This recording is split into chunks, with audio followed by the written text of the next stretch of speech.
présence.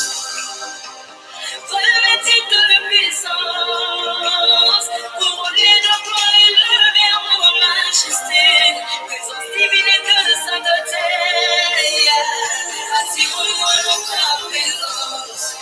Oh, je ne veux être que toi. Attire-moi dans ta présence. Oh, mon Seigneur, mon Seigneur. Attire-moi dans ta présence. Oh, me voici.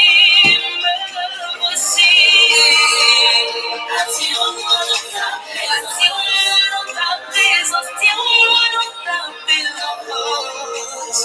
Attire-moi dans ta présence.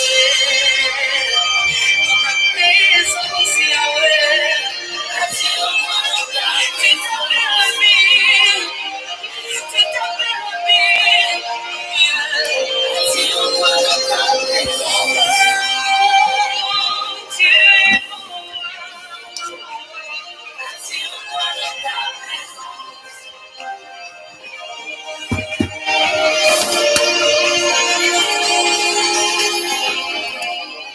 Nous élevons nos voix pour te dire combien nous t'aimons, Seigneur. L'espoir de tous les siècles, que la louange et la gloire te reviennent à tout jamais. Attire-moi dans ta présence.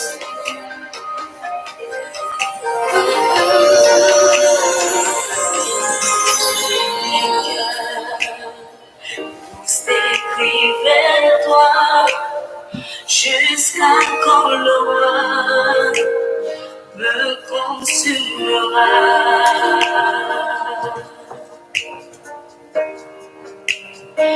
Pourquoi tant de temps, tandis qu'à la croix, tu as souffert pour moi.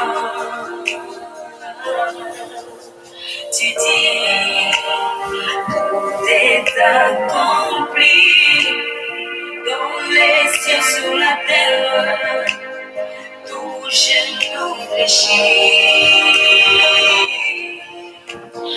Moi, je veux t'adorer en compagnie des anges.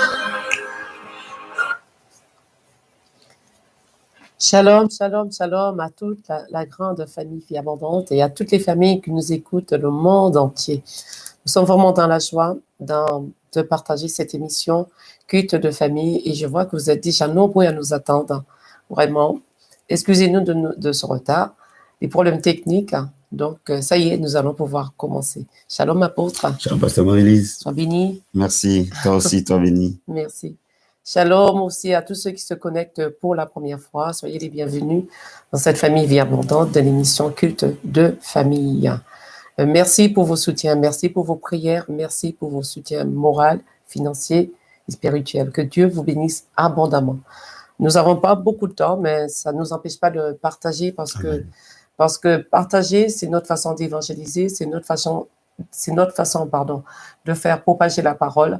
Et c'est ainsi aussi qu'on peut toucher une famille et faire délivrer une famille et permettre à une famille qui ne connaît pas encore Jésus que le salut rentre dans les maisons. C'est notre façon. Donc, je t'invite, bien-aimé, à faire comme nous pendant qu'on va encore écouter dans ta présence.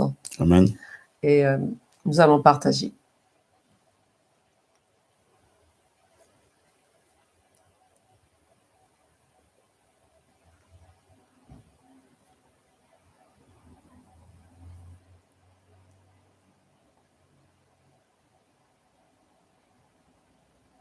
Partageons.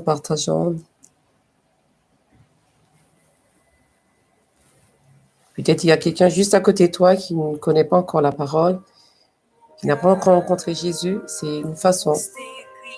Vers toi, jusqu'à quand le roi me consumera.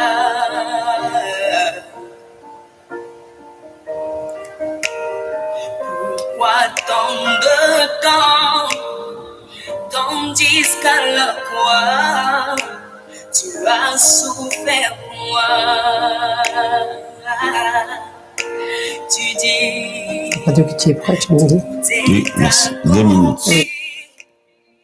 dans les cieux sur la terre, d'où je nous fléchis. Je voulais aussi vous dire merci pour vos témoignages. Merci de nous faire part de ce que Dieu a fait dans ta vie. Vous savez, les témoignages, ça édifie, ça augmente la foi. Donc, n'hésitez pas à nous faire part de vos témoignages.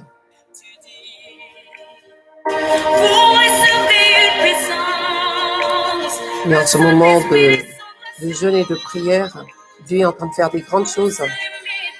Donc, peut-être ce sera bientôt ton tour.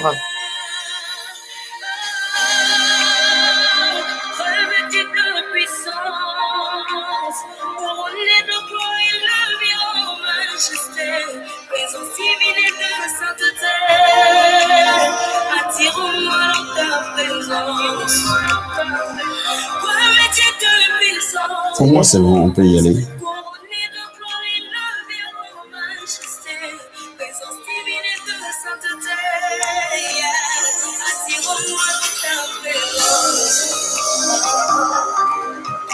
Voilà. Alors, bien aimé, je vous invite à ouvrir votre Bible au psaume 127, notre psaume de base. Nous y sommes. Psaume 127, verset 1. Si l'Éternel ne bâtit la maison, ceux qui la bâtissent travaillent en vain. Si l'Éternel ne garde la ville, celui qui la garde veille en vain. C'est le Seigneur qui bâtit les maisons. C'est le Seigneur qui bâtit nos maisons. Donc, peut-être tu as commencé, peut-être tu es en projet de construction, tu es en projet de vouloir te marier, peut-être aussi tu es déjà marié. Quelle que soit la position que tu te retrouves, j'aimerais que tu invites le Seigneur dans ton projet, tu invites le Seigneur dans ta maison, même s'il y a des difficultés autres, invite le Seigneur. C'est lui qui bâtit la maison. Ne perds pas espoir, ne perds pas courage, mais invite-le simplement et il prendra le contrôle parce que le Seigneur veut bâtir notre maison et nous donner aussi une maison heureuse. Alors, vraiment, invite-le. Invite-le, il n'est pas trop tard. Tu peux commencer aujourd'hui. Amen. Mais avant de commencer, nous allons adorer notre Dieu. Et je t'invite à prendre la position en famille et nous allons adorer le Seigneur. Comment ne pas t'adorer, Jésus? Comment ne pas t'adorer, Jésus? Oh, comment ne pas t'adorer? Comment ne pas Comment ne pas t'adorer? Comment ne pas Comment ne pas t'adorer? Jésus? Comment ne pas t'adorer? Comment ne pas t'adorer? Comment ne pas t'adorer, Jésus? Oh, comment ne pas t'adorer, Jésus? Oh, alléluia. Comment ne pas t'adorer, Jésus? Oh, comment ne pas Comment ne pas Comment t'adorer? ne pas Comment ne pas Comment ne t'adorer? pas Comment ne pas t'adorer? Jésus? Comment ne pas t'adorer? Comment ne pas t'adorer? Comment ne pas t'adorer, Jésus?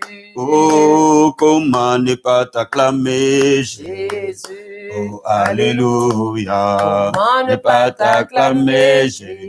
Oh, papa, comment ne pas Comment ne pas t'acclamer? Comment ne Comment ne pas t'acclamer? Jésus? Oh, comment ne pas Oh, comment ne pas Comment ne pas t'acclamer, Jésus? Oh, comment ne pas te louer, Jésus? Alléluia. Comment ne pas te louer, Jésus? Et papa, comment ne pas Comment ne Comment ne pas te louer? pas Comment ne pas te Oh, comment ne louer? pas Comment ne ne pas pas te te louer? Jésus? Oh, comment ne pas Comment ne pas te louer? Comment ne pas te louer, Jésus? Oh, Yahweh, Mbama, Yahweh, Mbama na yo, Yahweh, oh, Mbama Yahweh, Yahweh, Yahweh, oh, Yahweh, toyembeli yo lelo kumbama, Nzambe na lola, Nzamba bikamwa yo kumbama Yahweh, Yahweh, olo kumbama Yahweh, oh Yahweh, Yahweh, oh Yahweh, tokumisi yo Jova kumbama, Nzambe na lola, Nzamba bikamwa yo kumbama nkolo, Yahweh, oh kumbama Yahweh, oh Yahweh, Yahweh, oh Nzambe na lola eyo bongwana te kumbama, Nzamba miracle, Papa na bana kumbama nkolo, Yahweh, oyo kumbama lelo, oh Yahweh, Yahweh, oh Nzamba bondante, oh Papa na nga kumbama, Nzamba miracle yo bongwanite yo kumbama masia Yahweh, Papa kumbama Yahweh, Yahweh, Yahweh, oh Yahweh, enkolo, Yahweh, Papa nanga, Yahweh, kolona lola, Yahweh, Nzambe nanguya, oh nous avons, ah oui nous avons, ah nous avons, ah nous avons, Papa nous vaincrons, oh oui nous vaincrons, ah nous vaincrons, Papa par le nom de et chante allez, allez, allez, allez, allez, allez, oh allez, allez, allez, allez, allez, allez,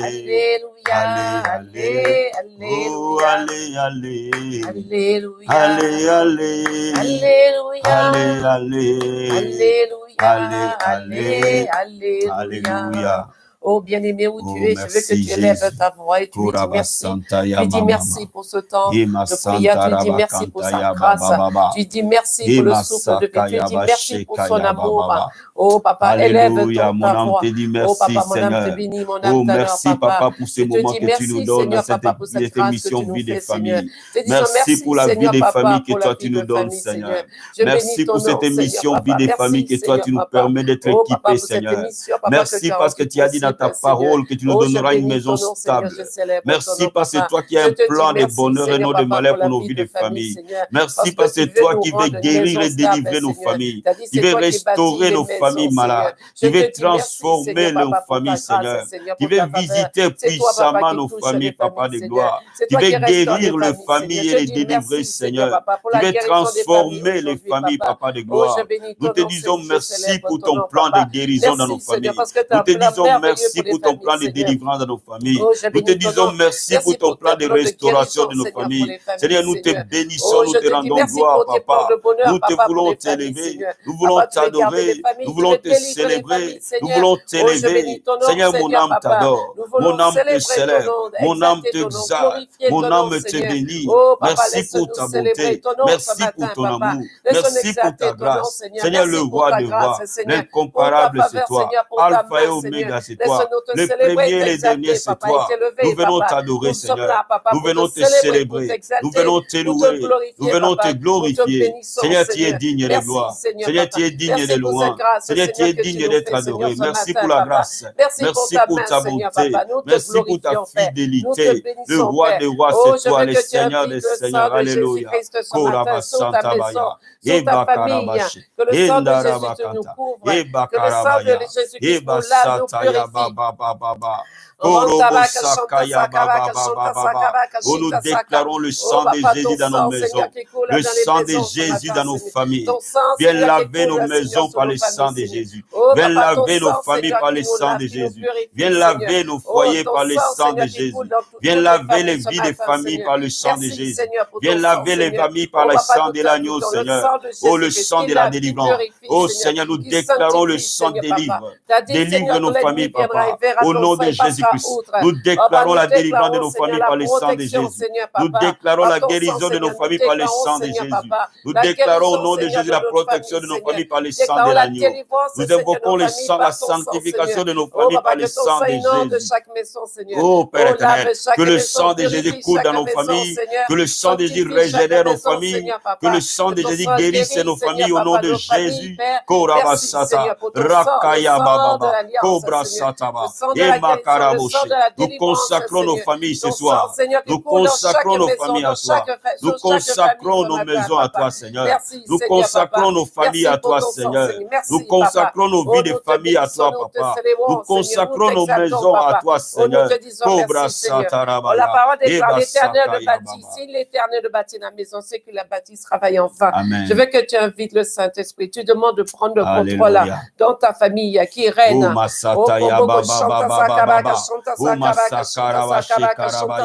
Oh, l'Esprit de Dieu, le Paraclet, viens siéger. Nous venons te consacrer nos familles. Oh, nous venons te donner nos familles. Nous voulons t'abandonner nos familles entre tes saintes et glorieuses mains. Seigneur, que tu règnes dans nos familles. Viens régner, Saint-Esprit. Viens régner dans nos familles. Viens régner chaque famille. Viens régner dans nos familles. Que ton règne vienne dans nos familles, Seigneur.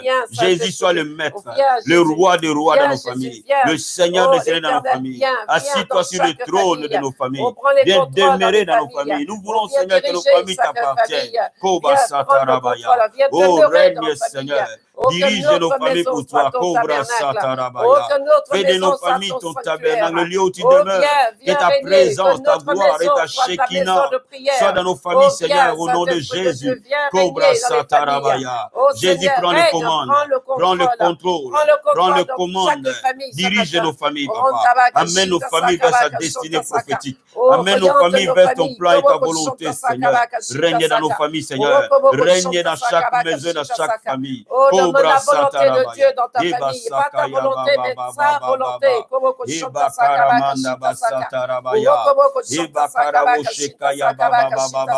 Papa, tu connais les plans que tu as formés pour nos familles, le plan de bonheur pour nos familles, le plan de paix pour nos familles, le plan de restauration pour nos familles, le plan de guérison pour nos familles, le plan de miracles pour nos familles. Nous prophétisons, Seigneur, le plan de guérison dans les familles au nom de Jésus de Nazareth. Le plan de restauration pour les familles au nom de Jésus. Nos familles ont besoin de toi, Cobra Satabaya. Nos familles ont soif de toi, Rekebo Kataria. Nos familles désirent te rencontrer, Seigneur, Korabashi et Makarabaya. Nous prophétisons le salut dans nos familles au nom de Jésus. Korabasata. La Bible dit croire au Seigneur, Jésus, nous serons sauvés, nous et nos familles. Nous déclarons nos familles se tourner à toi, Seigneur. Marabasata Rabaya. Et Bakaramasata Yababa. La parole déclare, moi et ma maison, nous servirons l'Éternel. Je veux que tu invites toute ta famille entre les mains de Dieu et tu demandes au Seigneur que nous te servons. Mon mari, ma femme, mes enfants, nous te servons, nous te servons.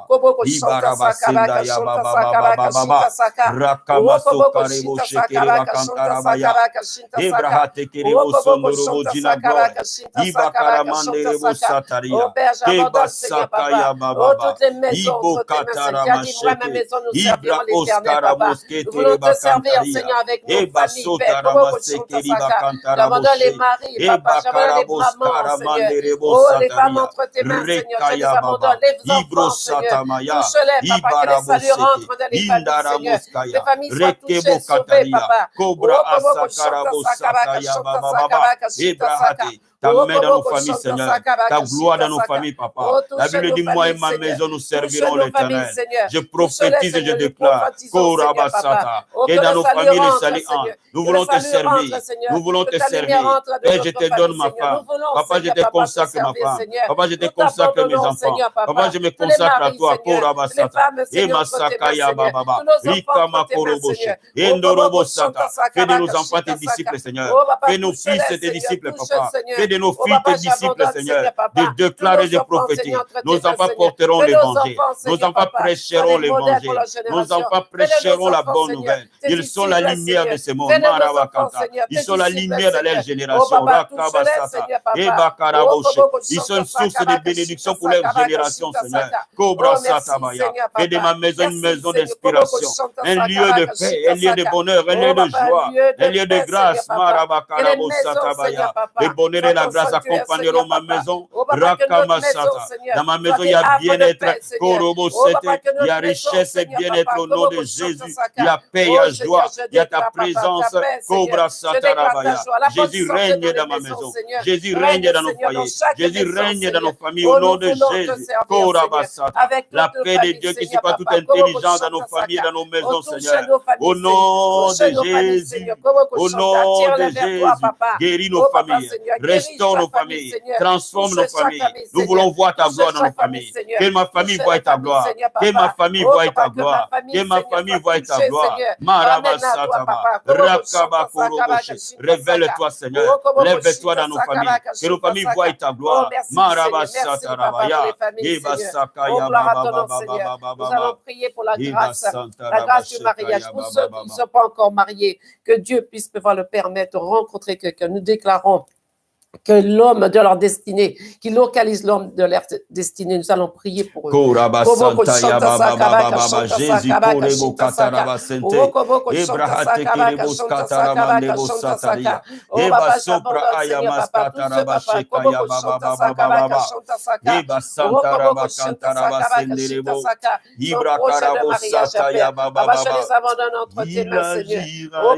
déclare, Seigneur, ta grâce, Seigneur, les localise ce matin au nom de Jésus-Christ. Oh Seigneur, nous lèvons nos mains, nous prions, que tu agisses dans la vie de tous les filles qui doivent entrer dans leur alliance de mariage, dans la vie de tous les hommes qui doivent entrer dans leur alliance de mariage. La Bible dit, il agira, Seigneur. Nous déclarons, Seigneur, mon Dieu, que les portes de mariage s'ouvrent, les grâces de mariage s'ouvrent, au nom de Jésus de Nazareth. Je brise le célibat ce soir. Je brise le célibat. Je renverse le célibat, Seigneur, dans le nom de Jésus. Le temps de l'accomplissement fait. Toutes les jeunes filles qui sont en train de gêner, qui doivent entrer dans leur mariage, que ces jeunes soient un jeune de visitation pour eux, que les portes leur soient ouvertes, que la grâce supérieure de mariage leur soit communiquée. Je prie, Seigneur, pour tous les fils et les filles de la vie abondante. Je prophétise, Seigneur, au nom de Jésus, que le temps de mariage est arrivé, la gloire de mariage est arrivée, l'onction de mariage est arrivée, la grâce de mariage est arrivée, l'onction et la grâce de mariage, au nom de Jésus. Je prophétise au Seigneur. La saison de l'accomplissement arrive. Oh, j'appelle l'homme de la destinée. J'appelle la femme de la destinée. J'appelle la connexion de la destinée. J'appelle l'élan de la destinée. Dans le nom de Jésus, oh Seigneur, merci Seigneur. Alléluia. Merci Papa. Pour ta main, Seigneur. Alléluia. Merci Seigneur Jésus. Alléluia. Merci Seigneur. Merci Papa. Merci. Nous allons prier pour la parole, que la parole qui va être proclamée ce matin puisse apporter la vie, pour apporter la restauration, pour apporter la délivrance, pour pouvoir guérir tous ces foyers qui sont en difficulté, tous les foyers qui sont malades. Nous allons prier pour la parole, que la parole nous restaure, nous éclaire, nous guérit. Nous allons prier. Père, nous levons nos mains, nous prions par le nom de Jésus de Nazareth. Nous déclarons que la parole esprit est vie. Que cette parole nous donne vie, Seigneur. Que ta parole régénère, que ta parole transforme, que la parole impacte, que la parole change dans le nom de Jésus. L'homme ne vit pas du pain, mais l'homme de vie de toute parole qui sort de ta bouche, Père. Nous déclarons la parole de Dieu agir. Nous déclarons la parole de Dieu toucher. Nous déclarons la parole de Dieu visiter, transformer, guérir le malade, guérir les familles malades au milieu de nous, Seigneur. La Bible dit dans l'air détresse, il prie à la détresse, envoya ta parole. Et que la parole de Dieu nous donne la vie. Et que la parole de Dieu guérisse au nom de Jésus. Merci pour la guérison des familles. Merci pour la guérison des familles. Au nom de Jésus de Nazareth. Merci Seigneur. Merci Seigneur Jésus. Alléluia. Merci Seigneur. Nous te disons merci pour l'exaucement de nos prières. Merci, Père. Seigneur. Nous te disons merci pour tout. Nous avons ainsi prié. Amen. Amen, amen, Amen, amen. amen. Puisque le temps est avancé. Amen. On va louer un tout petit peu 2 minutes. Amen. Il est le Dieu de miracles. Il est le Dieu de miracles. Il est le Dieu de miracles. Oh, oh. Il est le Dieu de miracles. Oh, il est le Dieu. Il est le Dieu de miracles. Oh, oh. Il est le Dieu de miracles. Oh oui, il sauva Daniel de la fosse au lion. Il sauva Jonas du poisson géant. Il ressuscita Lazare de la mort. Il est le Dieu de miracles. Et oui, il sauva de la fosse au lion. Il sauva du poisson géant. Il ressuscita Lazare de la mort. Il est le Dieu de miracles. Oh, il est le Dieu. Le Dieu de miracles. Oh, oh, il est le Dieu de miracles. Oh oui, il est le Dieu. Il est le Dieu de miracles. Oh, il est le Dieu de Et oui, il sauva de la fosse au lion. Il sauva poisson géant. Il ressuscita Lazare de la mort. Il est le Dieu de miracles. Oh, Dieu va faire encore. Dieu va faire encore. Dans nos maisons, il va faire encore. Dieu va faire encore. Dans nos mariages, il va faire encore. Dieu va faire Dans nos encore. familles, il va faire encore. Dieu va faire Oh oui, encore. alléluia. Alléluia. Alléluia. Il guérit les maladies, ressuscite les morts. Il est puissant pour sauver, il ne change pas. Dieu va faire des miracles, des prodiges. Dieu va faire encore. Alléluia. Ah, je veux dire à une famille aujourd'hui, Dieu va faire, il va Amen. faire encore des prodiges et des miracles ce matin. Amen. Amen. Nous allons ouvrir notre Bible. Merci, maman, dans Actes des Apôtres, chapitre 13. Merci. 13, verset 23. Actes des Apôtres, chapitre 13. Verset 28 plutôt. Acte 13. La guérison de familles malades. Amen. Acte 13, verset 22. Amen. La Bible dit ceci, Acte 13, 22. Puis, l'ayant rejeté, il les ressuscita pour roi David, auquel il a rendu ce témoignage. J'ai trouvé David, fils d'Isaïe, l'homme selon mon cœur, qui accomplira toutes mes volontés. Amen. Amen. Dieu dit, il a trouvé David, l'homme selon son cœur. Amen. Et auprès de qui David accomplira toutes les volontés du Seigneur. 2 Samuel, chapitre 13. Nous allons prendre quelques versets quand même pour expliquer quelque chose d'important. 2 Samuel, chapitre 13, verset 2, verset 11, verset 14, 28 à 29. 2 Samuel. 2 Samuel 13, verset 2. Je lis la parole du Seigneur. Amon était tourmenté jusqu'à se rendre malade à cause de Tamar, sa sœur, car elle était vierge et il paraissait difficile à Amon de faire sur elle la moindre tentative. Verset 11. Comme elle lui présentait à manger, il la saisit et lui dit, viens couche avec moi, ma sœur. Verset 14. Mais il ne voulut pas l'écouter et lui fit violence, la déshonora et coucha avec elle. Versets 28 à 29. Absalom donna cet ordre à ses serviteurs. Faites attention quand le cœur d'Amon sera égayé par le vin et que je vous dirai frappez Amon, alors tuez-les, ne craignez point. N'est-ce pas moi qui vous l'ordonne? Soyez fermes et montrez du courage. Les serviteurs d'Absalom traitèrent Amon comme Absalom l'avait ordonné et tous les fils du roi se levèrent, montèrent chacun sur son mulet et s'enfuirent. Amen. 2 Samuel chapitre 15, verset 6, verset 13, 14 et puis 6, 16 à 22. La Bible dit ceci. Absalom agissait ainsi à l'égard de tous ceux d'Israël qui se rendaient vers le roi pour demander justice. Et Absalom gagnait les cœurs des gens d'Israël. Verset 13. Quelqu'un vint informer David et lui dit, les cœurs des hommes d'Israël s'est tourné vers Absalom. David dit à tous ses serviteurs qui étaient avec lui à Jérusalem, levez-vous, fuyons, car il n'y aura point de salut pour nous devant Absalom. Hâtez-vous de partir, sinon il ne tarderait pas de nous atteindre, et il nous précipitera dans les malheurs et frapperait la ville du tranchant de l'épée. Chapitre 16, verset 22, de Samuel 16, verset 22. On dressa pour Absalom une tente sur le toit et Absalom alla vers les concubines de son père aux yeux de tout Israël. Amen. Amen.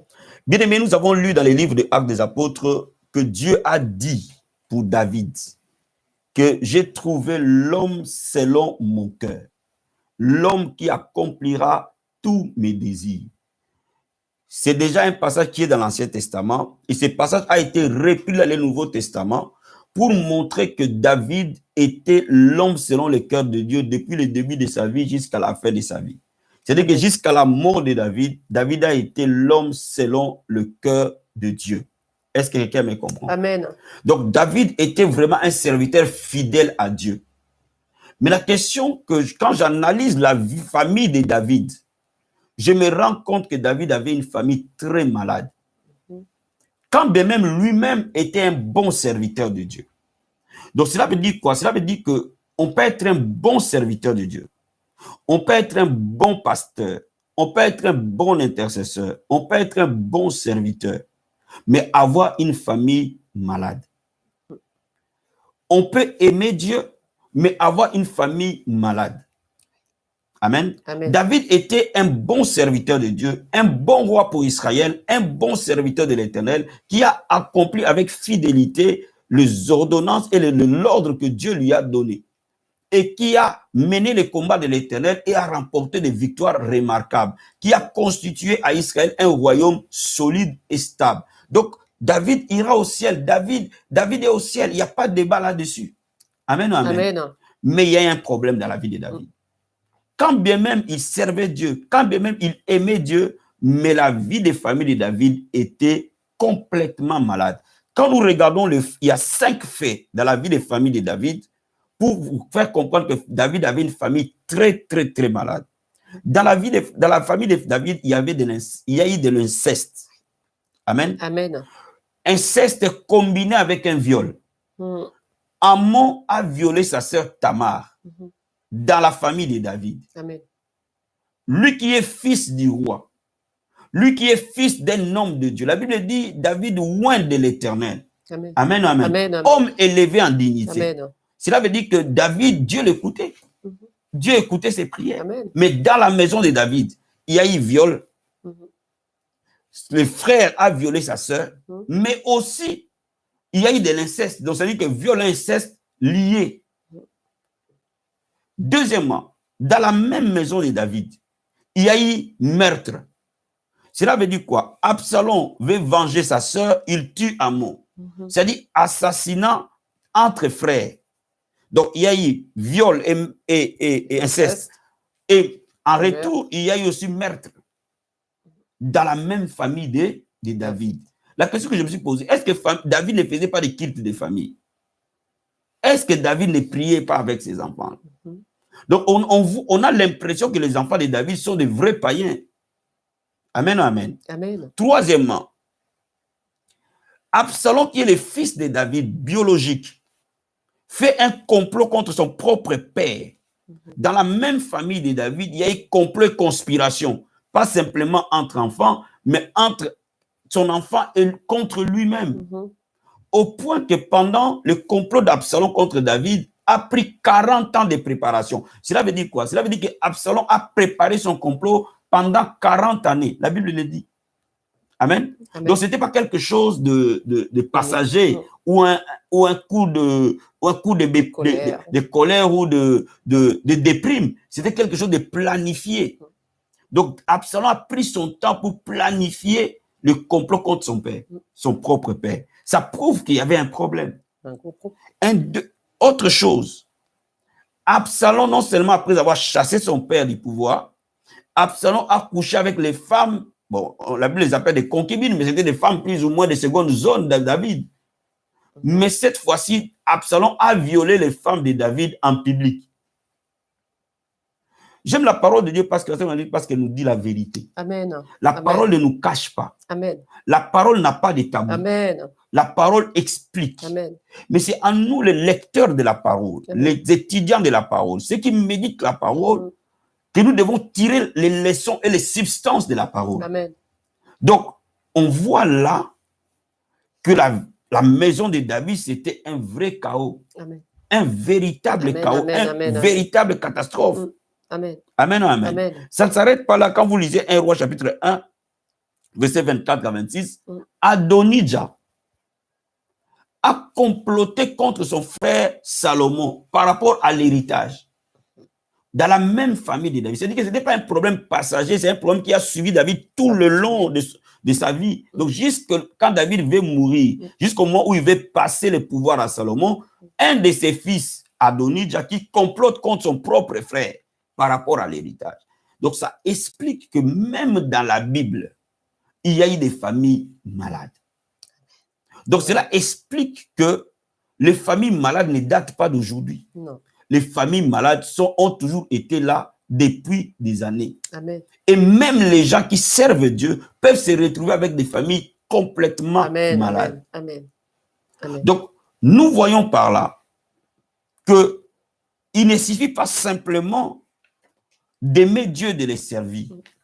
Il faut comprendre les causes qui peuvent amener que nos familles deviennent malades avant de penser aux solutions pour les guérir. Amen.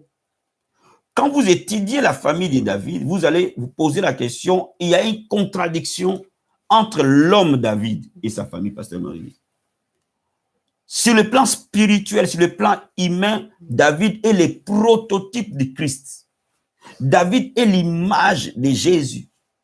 Amen. David, en lui, seul fonctionnait toutes les onctions. Amen. Cela veut dire que David avait une intimité tellement forte avec le Seigneur qu'il avait dit 7 fois les jours, j'étais célèbre. Amen. Donc, David avait une vie consacrée.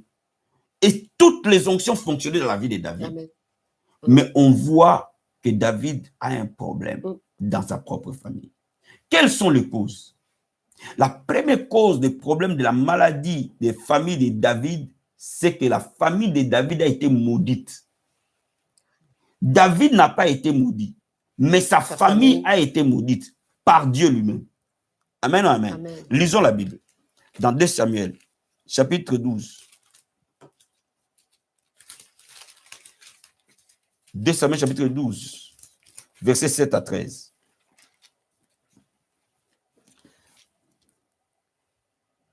La Bible dit ceci. Nathan dit à David, tu es cet homme-là, ainsi parle l'Éternel, le Dieu d'Israël. Je t'ai oint pour roi sur Israël. Je t'ai délivré de la main de Saoul. Je t'ai mis en possession de la maison de ton maître. J'ai placé dans ton sein les femmes de ton maître. Je t'ai donné la maison d'Israël et de Juda. Et si cela était peu, je t'en aurais encore ajouté. Pourquoi donc as-tu méprisé la parole de l'Éternel en faisant ce qui est mal à ses yeux? Tu as frappé de l'épée Uri le Héthien. Tu as pris sa femme pour en faire ta femme. Et lui, tu l'as tué par l'épée des fils d'Ammon. Écoute maintenant. Maintenant, l'épée ne s'éloignera jamais de ta maison. Maison veut dire famille. Amen. Parce que tu m'as méprisé. Parce que tu as pris la femme d'Uri, le Héthien, pour en faire ta femme. Ainsi parle l'Éternel. Voici, je vais faire sortir de ta maison le malheur contre toi. Et je vais prendre sous tes yeux tes propres femmes, pour les donner à un autre qui couchera avec elle à la vue de ce soleil. Car tu as agi en secret, moi je ferai cela en présence de tout Israël et à la face du soleil. Amen. Amen. Dieu dit, maintenant l'épée ne s'éloignera plus de ta maison. Le malheur ne quittera plus ta maison. Cela veut dire quoi? À cause de la désobéissance de David, à cause de le fait qu'il a tué Uri, Dieu a maudit la maison de David. Amen. Et Dieu dit ici que le malheur et l'épée ne quitteront plus jamais ta maison. Parce que Dieu a parlé, la chose s'est accomplie. Amen. On voit que David lui-même est épargné. Pourquoi David est épargné? Parce que David s'est repenti. Au verset 33, David dit à Nathan, j'ai péché contre l'Éternel. David est épargné, mais sa maison n'est pas épargnée. Cela veut dire quoi? Cela veut dire que nous devons faire attention qu'il ne puisse pas y avoir des choses qui amènent malédiction dans nos familles. Amen. Les familles peuvent être sous le coup d'une certaine malédiction. Tout comme la famille de David était sous le joug de la malédiction. Amen. Et vous voyez les dégâts dans toute la famille de David. Et vous voyez même à la fin de la vie de Salomon, son fils. Salomon a servi le Dieu étranger. Vous voyez le prolongement de ces mal. Ça, c'est la première vérité. Donc, la désobéissance à Dieu rend nos familles malades. Amen. Si David n'avait pas pris la femme d'Uri, si David n'avait pas tué Uri, toutes ces choses n'allaient pas se passer. Amen. En fait, toutes ces choses sont des conséquences de la désobéissance de David. Amen. Il aimait Dieu, mais il a été désobéissant par rapport aux femmes. Est-ce que je me fais comprendre? Amen. Donc ça, c'est la première des choses. Deuxième vérité. Donc, lorsque une famille est sous le joug de la malédiction, il faut absolument que cette famille reçoive une délivrance de Dieu. Amen. De la même manière, Dieu peut nous délivrer individuellement. De la même manière, notre famille a aussi besoin d'être délivrée. Amen. Amen. Dieu peut te délivrer toi, mais ta famille est sous la malédiction. Amen. Amen, amen. Amen, amen. Dieu peut te guérir toi, mais ta famille continue à être malade. Et tu vois les symptômes de cette maladie et de cette malédiction sur tous ceux qui sont autour de toi. Cela veut dire que tu peux aller à l'église, servir Dieu, être en train de célébrer Dieu, mais quand tu regardes ton enfant, tu dis, waouh, qu'est-ce qui se passe? Amen, amen. Amen. Donc aujourd'hui, nous devons comprendre que la délivrance peut être une délivrance individuelle, Amen. mais la délivrance peut être aussi une délivrance familiale. Amen. Amen, amen. Amen. Donc, ça, c'est la première vérité qu'il faut comprendre. Maintenant, nous devons comprendre que quand il y a une malédiction pour la famille, il doit y avoir des portes de sortie. Parce que la Bible nous dit qu'en Christ, nous sommes devenus une nouvelle créature. Amen. Amen, amen. Amen. La Bible dit, crois au Seigneur Jésus, tu seras sauvé, pas simplement toi, mais ta famille aussi. Amen. Le mot sauver veut aussi dire délivrer, guérir, restaurer. Amen. Ça vient du mot Zoé. Le mot sauver veut dire, crois au Seigneur Jésus, toi et ta famille seront sauvés, guéris et délivrés. Amen, amen. Mais parmi les premières solutions, quand vous êtes dans une famille qui est malade, la première solution, c'est la repentance de l'autorité familiale. Amen. Normalement, si David a eu la révélation qu'il y avait un problème dans sa famille et qu'il allait se repentir, pas lui-même, mais sa famille dans son ensemble, Dieu allait enlever les mal. Amen. Et ça, David n'a pas fait. David s'est repenti lui-même par rapport à lui-même, mais il n'a pas fait une repentance au niveau de la famille. Bien aimé, il faut comprendre que la repentance de la famille est portée par l'autorité de la famille. Amen. Bien aimé, c'est comme un pays, c'est comme une église, c'est comme une entreprise. Il y a des choses que les gens qui sont en dessous de toi, quelle que soit leur bonne foi, ils ne feront pas. Et Dieu ne l'agréera pas. La Bible dit, quand le roi péchait, parce qu'il a péché, il a fait pécher tous les pays. Lorsque l'autorité se détourne de Dieu, tous ceux qui sont sous son autorité sont frappés. Amen. Donc, si le lieu doit être sanctifié, c'est l'autorité qui doit bâtir l'autel de la repentance pour tous ceux qui sont autour. Amen. Et donc, automatiquement, c'est le Père d'abord, l'homme, l'autorité, qui doit aller chercher Dieu pour sa femme et ses enfants. Amen. Lorsque l'autorité constate des choses anormales dans la famille, c'est lui qui doit prendre un jeûne de repentance et aller chercher Dieu. Les jeûnes de repentance partent souvent de 1 à 3 jours, 1 jour, 2 ou 3 jours de jeûne de repentance pour aller chercher la face de Dieu afin que la famille obtienne miséricorde. La Bible dit, il n'abandonnera jamais un cœur brisé et humilié entre ses mains. Amen. Très important. Amen. Deuxième solution. La puissance du sang de Jésus sur notre famille brise la malédiction qui opérait dans la famille. Après la repentance, la puissance du sang de Jésus dans la famille. C'est pour ça que nous devons avoir des moments où nous prions pour la famille et que nous avons la possibilité d'invoquer le sang de Jésus dans la famille. Amen. Le sang de Jésus, quand il opère dans la famille, le sang de Jésus brise les chaînes de la malédiction qui étaient incrustées dans cette famille. Amen. Parce que nous pouvons être dans un environnement où nous ne savons pas qu'est-ce qui nous influence négativement. Amen. Et à quel moment ce mal est entré. Tout à fait. Je suis sûr que quand David a fait ses affaires avec la femme d'Uri, ses enfants n'étaient pas là. Non. Ils n'étaient pas concernés. Non. Mais les conséquences de ces mal a touché ses enfants. Amen. De la même manière, la Bible dit qu'il punit jusqu'à la 4e génération. Bien aimé, le mal que nous faisons peut toucher notre enfant, peut toucher notre petit-enfant, peut toucher notre arrière-petit-enfant, peut toucher jusqu'à arrière-petit-enfant. Donc, ça peut toucher jusqu'à 4 générations. Gloire soit rendue à Dieu, pasteur Marie-Lise. Mais la bonté de Dieu va jusqu'à 1000 générations. Amen. Donc, là où le mal abonde, la grâce surabonde.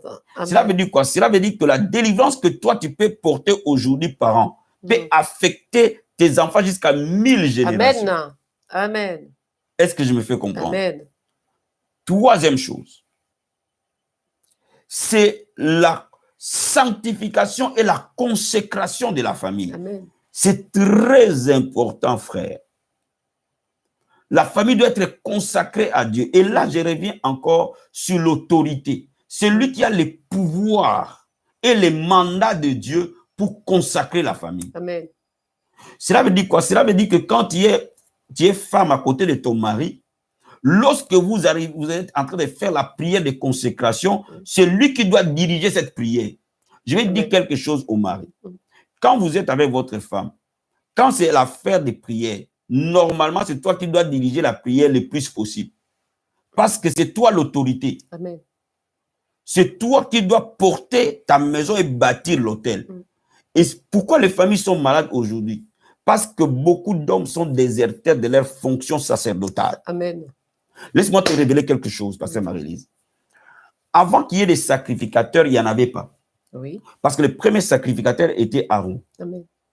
Mais Dieu a toujours eu des patriarches qui ont fait fonction de sacrificateurs. Amen. Donc, Abraham était le sacrificateur de sa famille. Noé était le sacrificateur de sa famille. Isaac était le sacrificateur de sa famille. Jacob était le sacrificateur de sa famille. Cela veut dire quoi? Avant la loi, tous les patriarches faisaient fonction de sacrificateurs. Cela veut dire quoi? Cela veut dire qu'aujourd'hui, Dieu a toujours donné à l'homme l'autorité sur la famille. C'est à lui de bâtir l'autel et c'est lui le sacrificateur. La vraie difficulté aujourd'hui que nous rencontrons, la plupart des femmes sont spirituelles et les hommes sont très charnels. Et c'est ça la difficulté, la maladie des familles.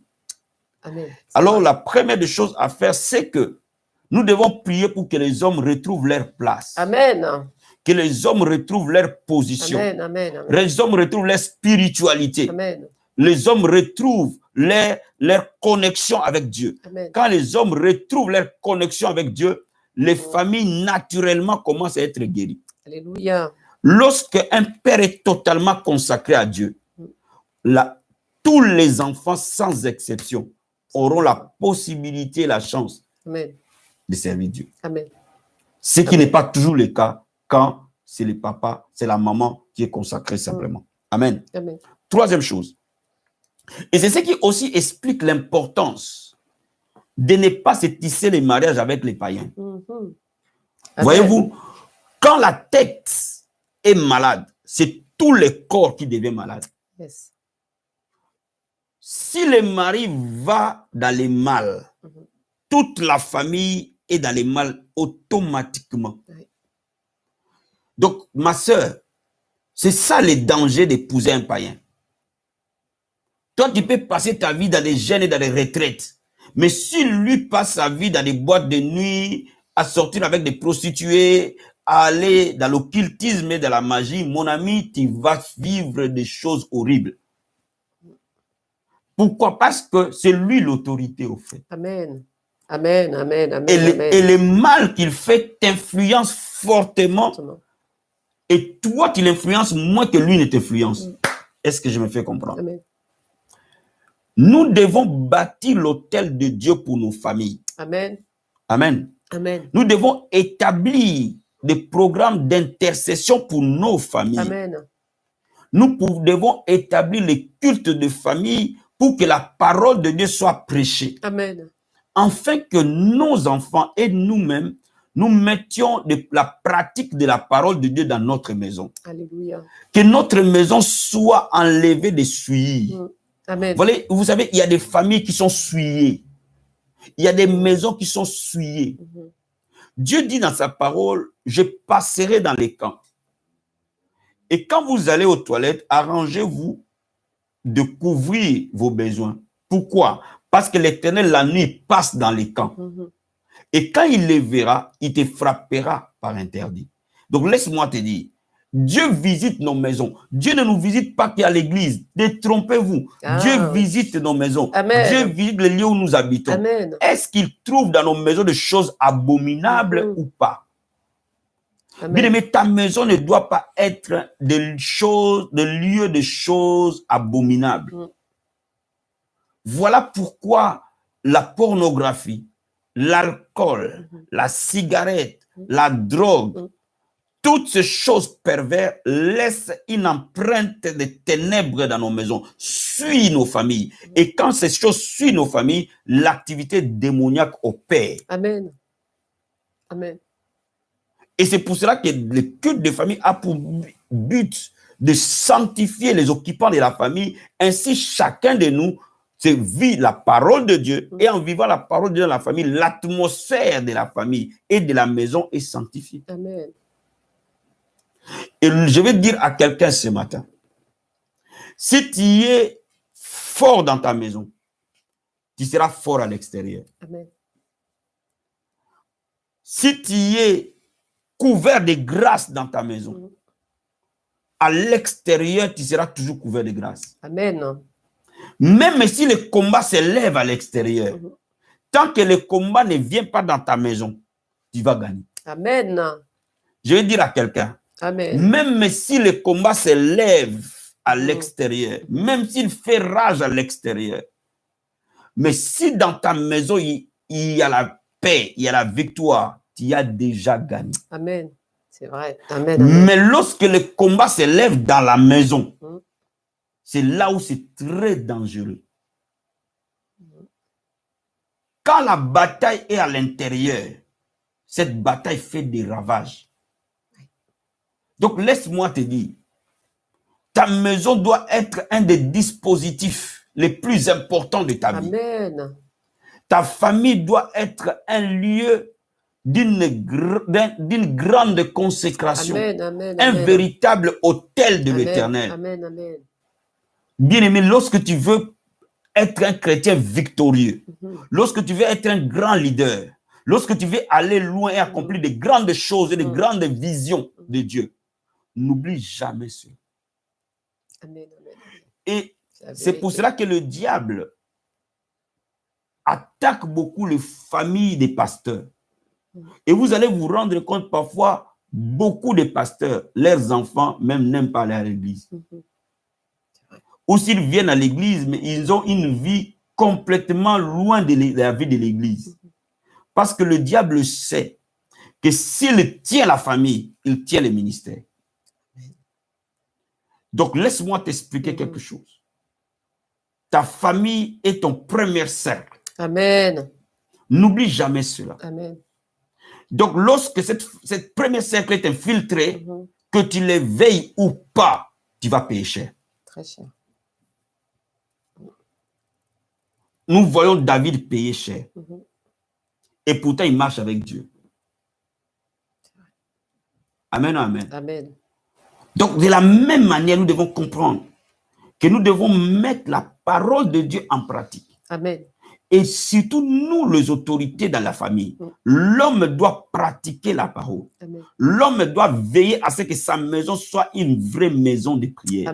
L'homme doit veiller à ce que sa maison soit une vraie maison sanctifiée. L'homme doit veiller à ça.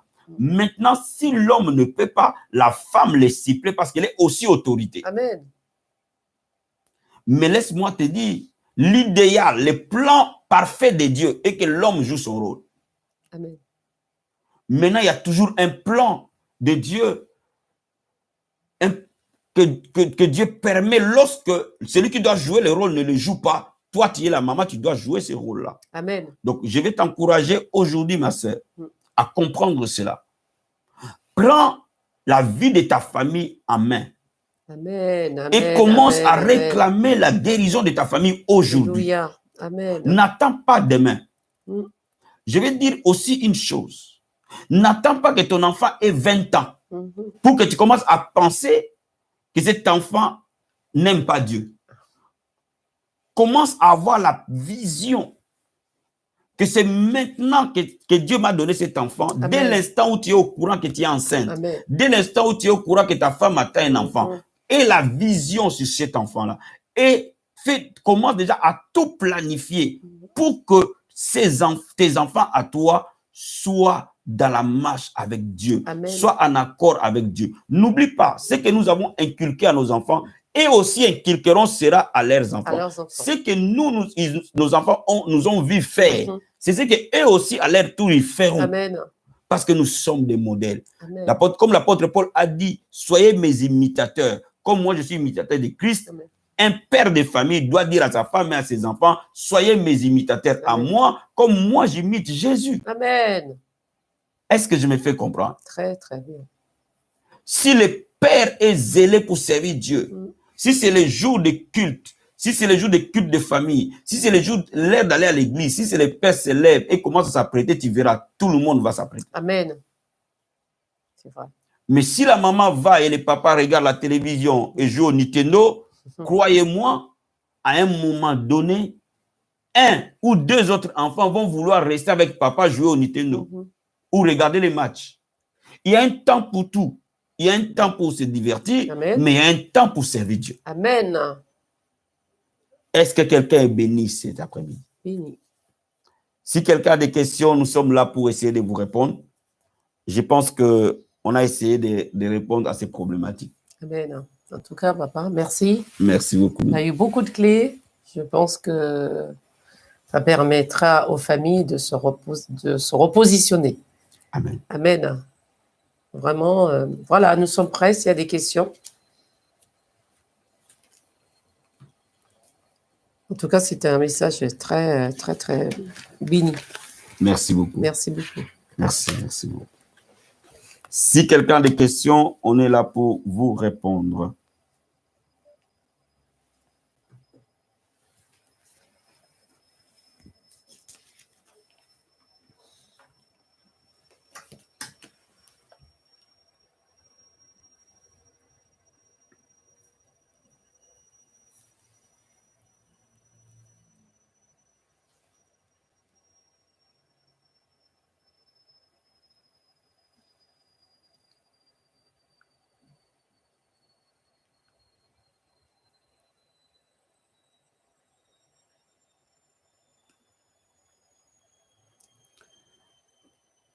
Je pense que c'est clair. Hein?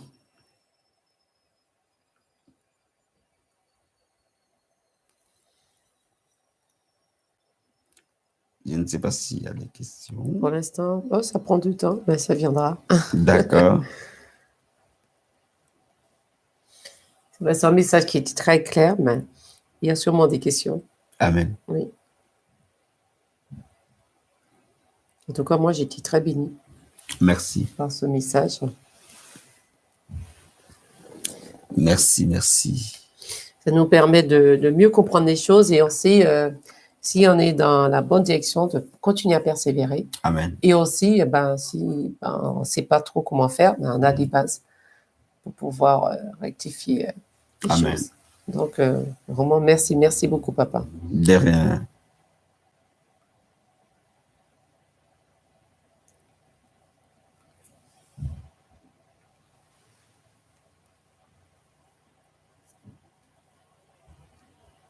Alors, il y a une question. Si nous avons des enfants qui ne pratiquent pas la parole et une partie avec Jésus, comment faire? Il y a une partie qui adhère, il y a une partie qui n'adhère pas. Alors maintenant, comment faire? Amen. Pour les amener tous dans la même direction. Amen. Donc, si parmi les enfants, il y a un groupe qui pratique la parole et l'autre groupe qui ne pratique pas la parole, déjà, la première des choses, nous devons comprendre que c'est une promesse de Dieu. Donc, par la foi, Dieu tiendra promesse. Amen. C'est une promesse. Donc, ne jugez pas votre enfant ou ne le martyrisez pas non plus pour ne pas l'empêcher par notre comportement à être attiré par Jésus. Amen. Quand un enfant ne connaît pas Jésus, martèle-le dans la prière. Amen. Il finira, tu es son autorité, il finira par être touché. Amen. Tu es l'autorité établie. Dès l'instant où l'autorité déclare quelque chose sur toi, ça t'atteindra, que tu l'éveilles ou pas. C'est comme ça. Amen. Donc, quand tu es père, quand tu es mère, ne t'en fais même pas, tu es son autorité. Dès l'instant où c'est toi qui pries pour cet enfant-là et tu le laisses entre les mains de Dieu, qu'il monte, qu'il descende, il va être sauvé. Amen. Ça, c'est une évidence. Amen. Donc, ne t'en fais pas, c'est question juste de temps. De temps. Sois patient et prie et n'arrête pas de lui exprimer l'amour. Amen, amen. Parce que l'enfant a toujours besoin d'amour. Amen. N'arrête pas de lui exprimer l'amour. Et toi, martèle de la prière, amen. Il sera sauvé. C'est vrai. C'est la persévérance qui paie. Amen.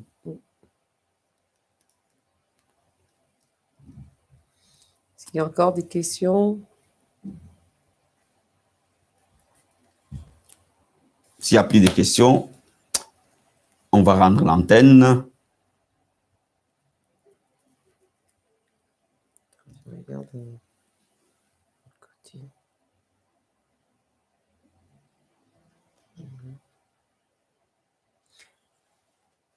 Alors, il y a une question. Quand on accepte le Seigneur et que nos parents n'ont pas été avec le Seigneur, malgré le sang de Jésus, nous avons pas pu, nous avons pu pas des réclamations de nos vies. Ou pas. Pardon, je n'ai pas compris. Alors, j'ai pas très bien compris, mais je vais essayer. J'ai une question, maman.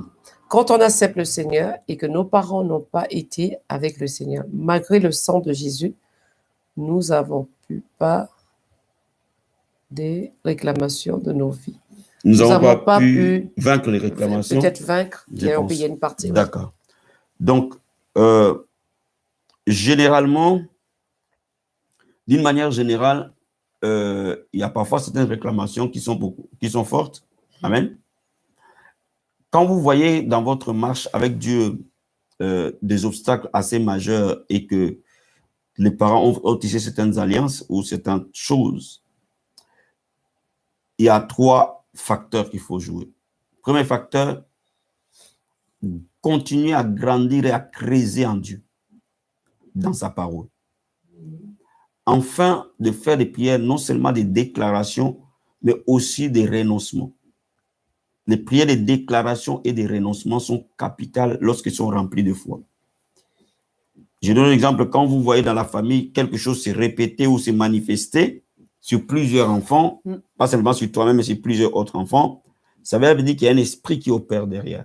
Donc, il faut utiliser la prière de foi et d'autorité pour les déloger. Mais sous l'atmosphère des jeûnes et des prières. Amen. C'est très important. Donc, le sang de Jésus doit être accompagné dans certains moments de jeûne et de prières.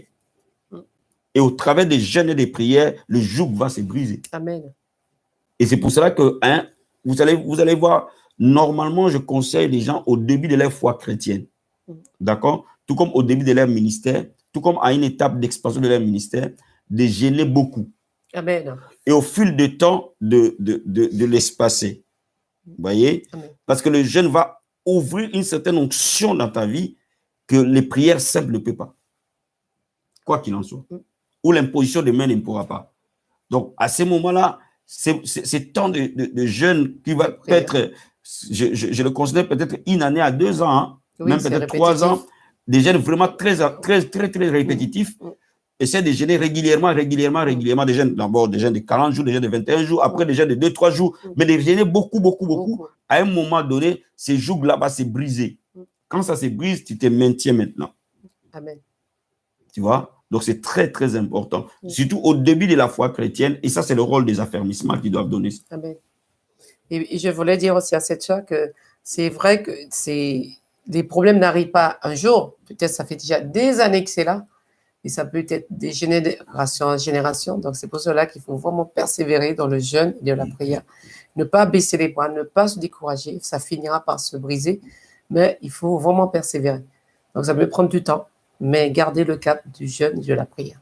La persévérance toujours dans la prière, ça paie toujours. Et dans le jeûne, ça paie. Amen. Ce que Dieu t'a promis, frère, sœur, ça s'accomplira nécessairement. Amen. Tu le crois et tu montes dans la consécration au travers du jeûne et de la prière, ça va fonctionner. Amen. Conseillez-nous de boire l'eau dans les jeûnes de 3 jours. OK. Dans les jeûnes de 3 jours, il y a plusieurs typologies de ces jeûnes-là. D'accord?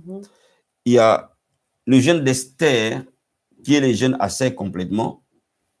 Et ce jeûne est très puissant quand on veut être délivré et guéri ou restauré rapidement.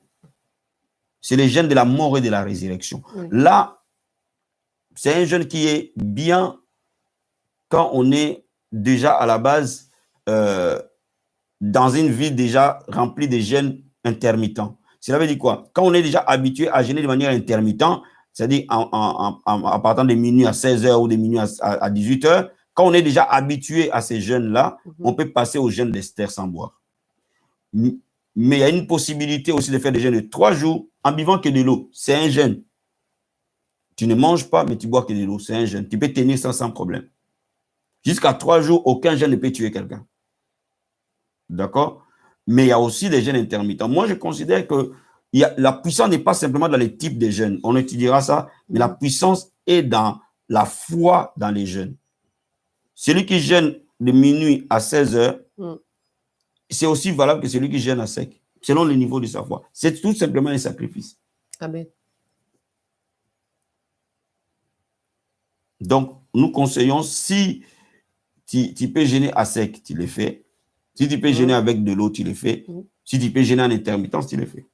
Les 3 types de jeûnes sont valables et sont efficaces.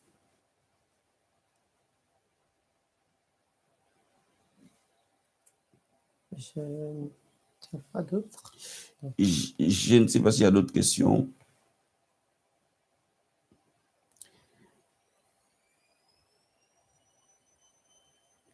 Que le Seigneur vous bénisse abondamment. Il y a une question. D'accord.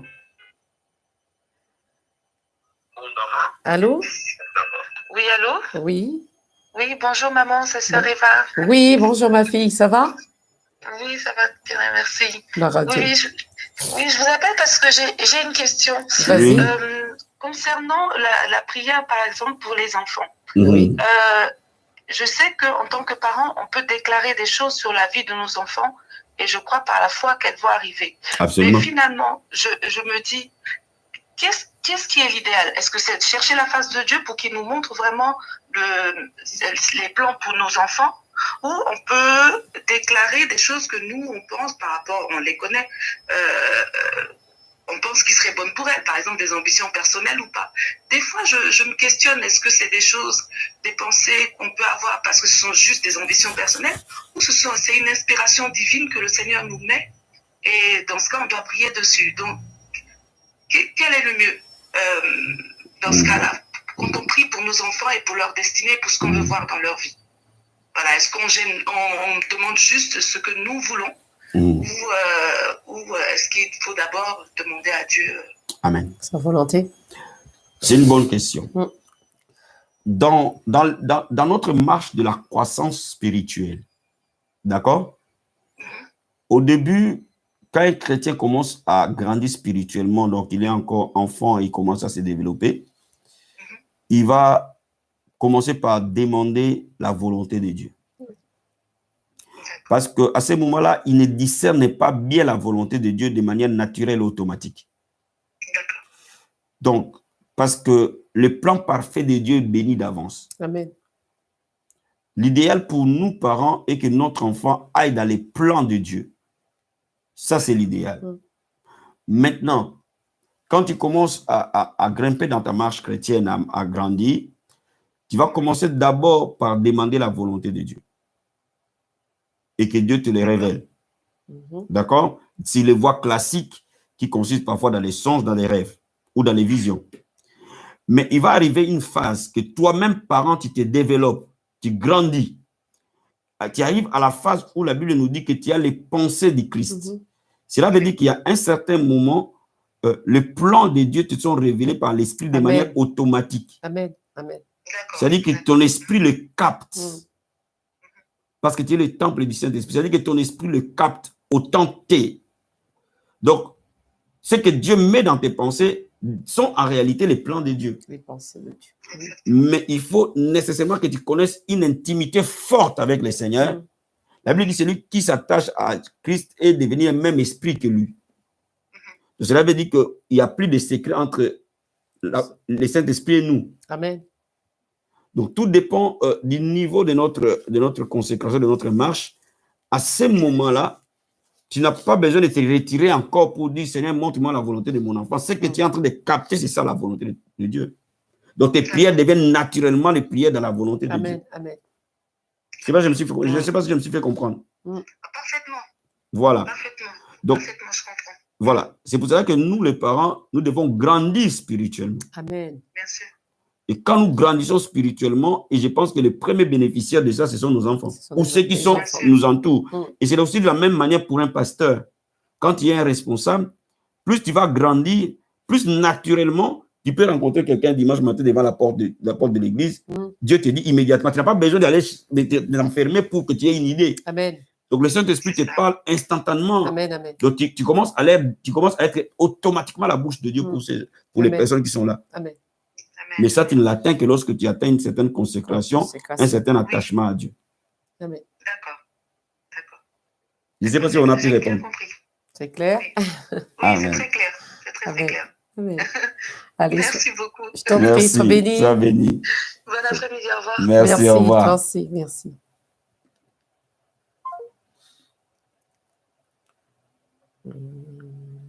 J'espère qu'on est en train de répondre aux différentes questions. Il y a une autre question qui est là. Quel genre de jeunes conseillez-nous pour notre première jeûne? Ah, d'accord. La Bible dit celui qui fidèle dans les petites choses, Dieu lui confiera des grandes choses. Vous savez, moi je suis du genre de personne j'ai vu beaucoup dans ma marche chrétienne et dans le peu de temps que je suis resté dans les ministères, des gens commençaient fort et ne jamais continué. Oui. Il y a des gens, moi je vais commencer directement à sec, 3 jours à sec, 7 jours à sec. C'est bien. Oui. Mais si ce n'est pas suivi ni continuel, ça n'a pas d'impact. Moi, je demande aux gens, quand vous commencez à jeûner, commencez par les jeûnes intermittents. Amen. Un premier jeûne de 1 à 3 jours, intermittent. Après, vous allez commencer à monter jusqu'à 7 jours. Après, vous allez commencer à monter jusqu'à 21 jours. Parce que vous êtes en train de programmer non seulement votre esprit, mais aussi votre corps au jeûne. Et puis votre mental au jeûne. Quand vous êtes en train de programmer votre système à cela, le jeûne va devenir naturel, au fait. Amen. Et vous pouvez les tirer dans la durée. Donc, si vous pouvez jeûner, vous passez 50 ans de vie de jeûne et prière, ça ne sert à rien de dire que c'est comme si tu jeûnes aujourd'hui, tu ne jeûneras plus jamais. Or, la vie chrétienne est une vie de foi. Cela veut dire que si les jeûnes que tu as fait l'année dernière, tu dois en faire d'autres cette année. Donc, commencez tout petit, un jeûne de 1 à 3 jours à l'intermittence, après vous montez. Même les jeûnes à sec, commencez un jour à sec, après monter 2 jours à sec, après monter 3 jours à sec. Amen. Quand vous allez les faire, votre corps va s'adapter tout de suite et ça va être très, très facile. Amen. Ainsi de suite. Commencez petit et progressez. Progressez, progressez. Je ne demande pas aux jeunes, aux chrétiens qui sont nés de nouveau maintenant de jeûner 40 jours comme nous. Ben notre vie n'est que Et ça, oui. jeûne de 40 jours. Oui. Après, ça devient un style de vie. C'est un fait qu'on fait régulièrement. Et ça devient très facile à jeûner après. Voilà. Vous pouvez commencer tout petit et au fur et à mesure, on augmente les jours. Donc, commencez petit et montez au fil du temps. Amen. On fera un message aussi sur la puissance du jeûne, la doctrine du jeûne, d'accord? Sois béni, mon fils Hervé. Que le Seigneur te bénisse. Il y a une question. Étant parent et autorité spirituelle, comment faire pour ne pas imposer aux enfants la prière, mais leur suggérer d'avoir une vie de prière minimum sans les frustrer? Vous savez, je vais vous dire une chose. J'ai beaucoup frustré mes enfants. Il faut les frustrer. Je les ai beaucoup frustrés. Et je sais que parfois, il y a eu des moments vraiment de clash. Mais aujourd'hui, je suis content. Et j'ai pris que le Seigneur le continue à les garder. Amen. La Bible dit, instruis l'enfant sur la voie qu'il doit suivre. Quand il sera grand, il ne s'en détournera pas. Nous n'allons pas être des brigands, ni des gens qui maltraitent nos propres enfants. Ce n'est pas biblique. Mais la Bible dit, la folie est attachée au cœur de l'enfant. Tu sais, tout ce qui est contrainte, l'homme n'aime pas. L'homme normal n'aime pas les contraintes. La chair. La chair ne supporte pas les contraintes. Ne supporte pas les contraintes. Donc, la chair a tendance à accepter ce qui est facile sans contrainte. Donc, il faut comprendre une chose, il faut un équilibre.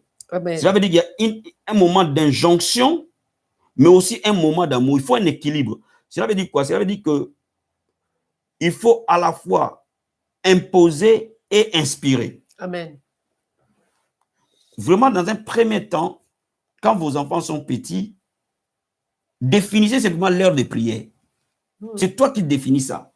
L'heure de prière, c'est ça. Point. Et personne ne doit chipoter. Et nous allons faire la prière.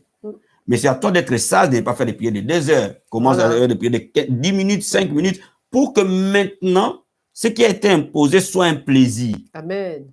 Au fait, c'est ça être autorité. L'autorité n'a pas besoin de vous expliquer tout ce qu'il fait. Si vous commencez à expliquer ceux qui sont sous votre autorité ou leur demander tout le temps avis, vous n'allez plus rien faire. Et c'est ça l'erreur. C'est vrai. L'enfant te dira merci de l'avoir imposé quelque chose. Je me rappelle de nos enfants. Je me rappelle comment on les a menés à l'église Manu militaire. Et je sais parfois que Kevin, au moins, il a le courage de nous le dire. Oui. Mais on est content aujourd'hui. Kevin est content. Il est oui, content lui-même est content. Et nous sommes contents. Voilà.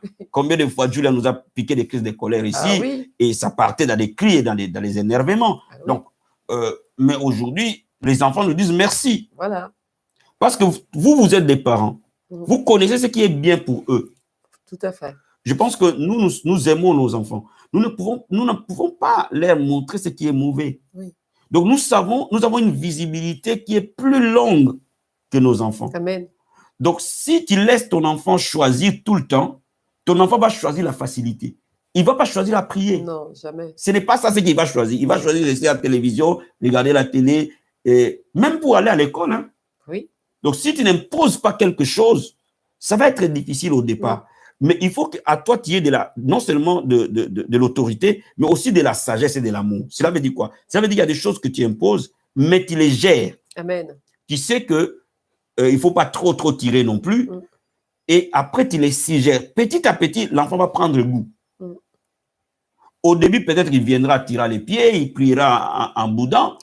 Mais petit à petit, le Saint-Esprit va prendre place. Et si tu sais les gérer, à un moment donné, tu vas être surpris, c'est l'enfant qui fait la prière. Ah si, c'est lui. Il prendra goût et le Saint-Esprit prendra le contrôle de son cœur. Et ça fait plaisir. Ça fait plaisir après. Mais quelque part, je pense que on est obligé d'être un tout petit peu sévère. Si on est obligé. Pas être un tyran, je dis bien. Non. Pas être un bandit. Sévère. Mais j'ai dit un tout petit peu sévère. Oui. Et au fil du temps, et je pense que quand les enfants sont plus petits, il faut être plus sévère. Oui. Et quand ils commencent à grandir, on commence à collaborer. Voilà. On commence à discuter. Oui. Donc, on ne commence pas à discuter tout petit. On commence à discuter quand vous êtes grand. Là, tu peux me donner ton avis. Et au fil Et encore, jusqu'à certaines limites. Jusqu'à certaines limites, effectivement. Oui. Bon, nous, c'est la méthode un peu militaire, mais bon. Mais ça marche. Ça marche. Mais en tout cas, ça porte ses fruits. Maintenant, tu dois connaître ton enfant. Je pense qu'il faut trouver juste un équilibre. Un équilibre avec l'enfant. C'est-à-dire ne pas être trop autoritaire, mais ne pas être trop souple non plus, parce que c'est toi l'autorité et c'est toi qui connais ce qu'il faut pour l'enfant. Donc, c'est à maman ou papa et papa qui amène l'enfant à la voie qu'il doit suivre. Mais pas le contraire. Amen. Je conseille vraiment les enfants qui sont petits, ne faites pas les prières de plus de 15 minutes, 30 minutes à prier en langue. Non, non, commencez tout doucement. Quand ils vont aller dormir, tu pries pour eux une histoire de la Bible, tu pries. Petit à petit, tu es en train de s'aimer. Petit à petit. 5 minutes, ça suffit. 7 minutes, ça suffit. 10 minutes. Petit à petit, et l'enfant va prendre goût. Lui-même va commencer à te réclamer. Si. Bah, les enfants, ils réclament. Ils réclament toujours. Parce qu'ils se rendent compte que c'est une bonne chose. Parce qu'après, ils voient les résultats autour d'eux. Amen. Mais ne commettez pas l'erreur de tout permettre à vos enfants. Ça, c'est la plus grosse erreur. C'est une très grosse erreur. Si vous laissez votre enfant faire ce qu'il veut, mon ami, on en parlera. Amen. Alors, il y a des questions. Ah, ça a pris du temps, mais les questions fusent. Oui. Alors, comment faire doit-on en priorité Comment faire doit-on en priorité pour prier pour la famille qu'on a créée ou pour la famille dont l'on vient? Ah. C'est une très bonne question. Bonne question. Très bonne question. D'accord. Je pense que la priorité, c'est la famille qu'on a créée. Oui. Je pense. Hein? Oui. Parce que la Bible dit, l'homme quittera son père et sa mère et s'attachera à sa femme et deviendra une seule chair. Au fait, en priorité, c'est la famille qu'on a créée. Et en second lieu, la famille d'où on vient. Parce qu'on a toujours des liens d'attache avec cette famille. Amen. Parce que la famille ne se rompt pas. Cela veut dire que la famille change forme. Donc, tu auras ta famille que tu as créée avec ta femme. Et tu vas prier aussi pour ta famille biologique et la famille biologique de ta femme. Amen. Parce que vous avez les deux familles qui forment votre famille à vous. Donc, vous partirez du centre, votre famille, toi, ton mari, toi, ta femme et tes enfants. Un. De deux, vous répartez sur la famille du côté des maris, la famille du côté de la femme. Et quand vous priez comme ça, ça peut déjà faire des bons moments d'intercession. Oui. Ça fait vraiment un grand moment d'intercession. Oui. Et donc, ça fait un équilibre aussi. Il y a une autre question. Moi, personnellement, j'ai frustré mes frères et sœurs, mais aujourd'hui, j'ai des héros de Jésus dans ma famille et je lui rends gloire. Amen. Ça marche cette affaire. Ça marche. Ça marche. Il y a un témoignage et ça marche. Il y a une autre question.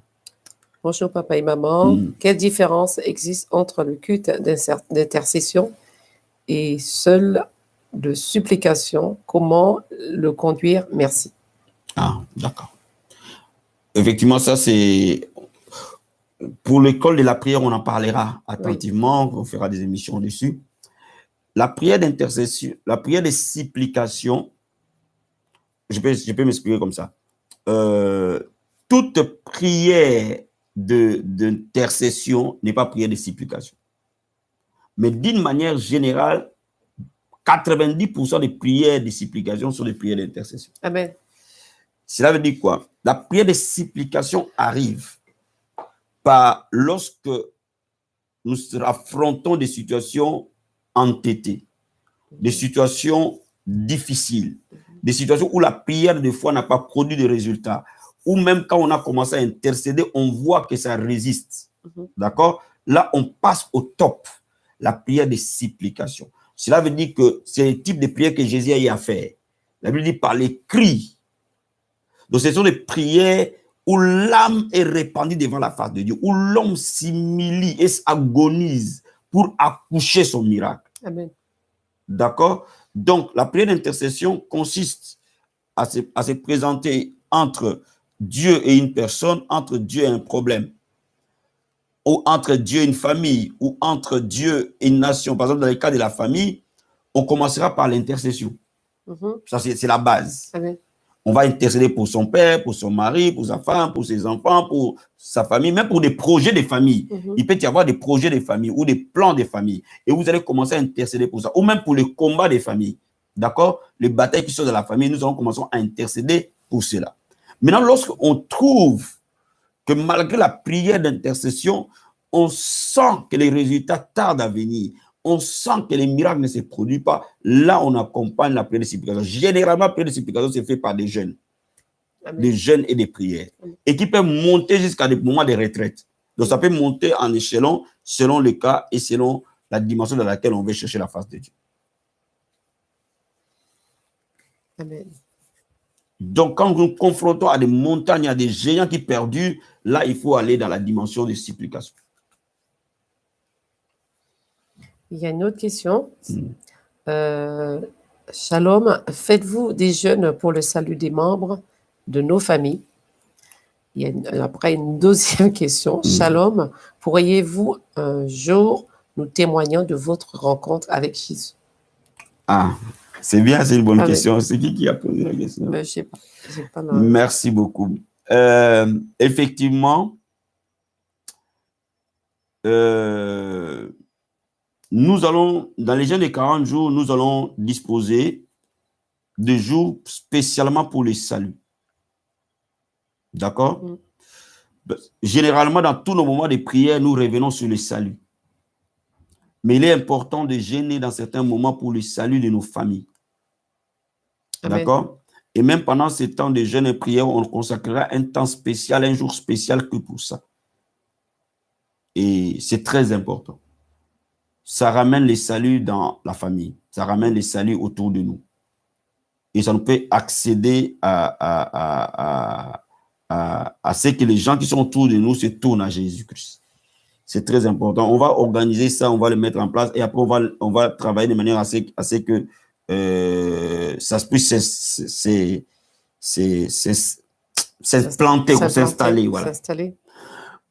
Pour notre témoignage, effectivement, on commence à le faire un peu. On a commencé à faire une partie de notre témoignage, mais on va commencer à vous les donner. C'est long. On ne peut pas faire en une émission. Non. Et encore, hein, c'est une demande. Hein. Voilà. On fera aussi le témoignage de notre rencontre. Oui. Comment nous nous sommes rencontrés. Oui. Et comment nous avons... le Seigneur nous a aidés à comprendre un peu le rouage de la vie des familles en Christ. Amen. On va aussi témoigner notre parcours spirituel. Moi et maman et moi, en tout cas. Oui. On va le faire, mais on ne le fera pas en une émission. On le fera peut-être en plusieurs émissions. On fera des émissions où il n'y aura pas de témoignages, on vous l'annonce, mais où il n'y aura pas de questions plutôt. Mais on fera aussi un moment, une émission de témoignage où vous pouvez poser des questions comme vous voulez. Et on essaiera de vous répondre. Oui. Parce que je vois qu'il y a une demande. Oui, oui, oui. Elle dit, ah oui, ce serait bien d'avoir le témoignage de papa Hervé et maman Marie-Lise. Amen. Alors, on va préparer. Oui, on va préparer ça. On va faire une émission vraiment spécialement pour ça. Amen. On a plus voulu rester dans la parole d'abord. Amen. Amen. Mais on va vous donner notre témoignage et Amen. Je pense que ça va vous édifier. Beaucoup, je pense. Vu qu'il y a 3 fois plus de femmes que d'hommes sur terre, croyez-vous que chaque personne est faite pour se marier? Ah. Notre fille, elle avait posé la même question. Oh oui. Mais la situation, c'est que les dernières données des Nations Unies montrent qu'il n'y a plus, vérifiez, hein, oui. Il y a plus de femmes que des hommes sur la terre. Hein. Oui. Il y a plus ou moins équilibre maintenant. Avant, c'était ça, effectivement. Oui. Mais maintenant, il y a un équilibre. Il y a eu beaucoup d'hommes qui ont été nés ces derniers temps. Voilà. Donc maintenant, il y a ça équilibré. Ça, ce sont les rapports des Nations Unies. Hein. Oui. Parce que on débattait sur ça et Julian est parti nous chercher le rapport des Nations Unies pour nous les donner. Et voilà. Donc, je pense que seuls les gens que Dieu a destinés à être uniques pour le royaume de Dieu. Amen. Amen. Seules ces personnes-là peuvent être uniques. Tout à fait. D'accord? Seules ces personnes-là peuvent rester sans femme. Mais pour vraiment se protéger dans ce monde et servir Dieu en tout équilibre et toute tranquillité, je conseille que si Dieu ne t'a pas mis unique, marie-toi.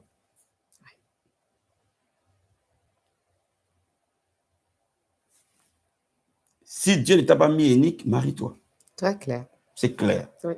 Donc, nous, en plus, Dieu, gloire soit rendue à Dieu, nous sommes dans cette génération où il y a maintenant cet équilibre-là entre hommes et femmes qui commence à se créer et ce sont les données fiables des Nations Unies, donc personne ne peut les contester. C'est vérifié. Donc, aujourd'hui, si tu as cette possibilité de te marier, marie-toi. Le mariage, c'est bon, pasteur Marie. C'est bon. Oui, si c'est bien fait. Si c'est bien fait, à la grâce de Dieu, c'est bon. Marie-toi. Amen.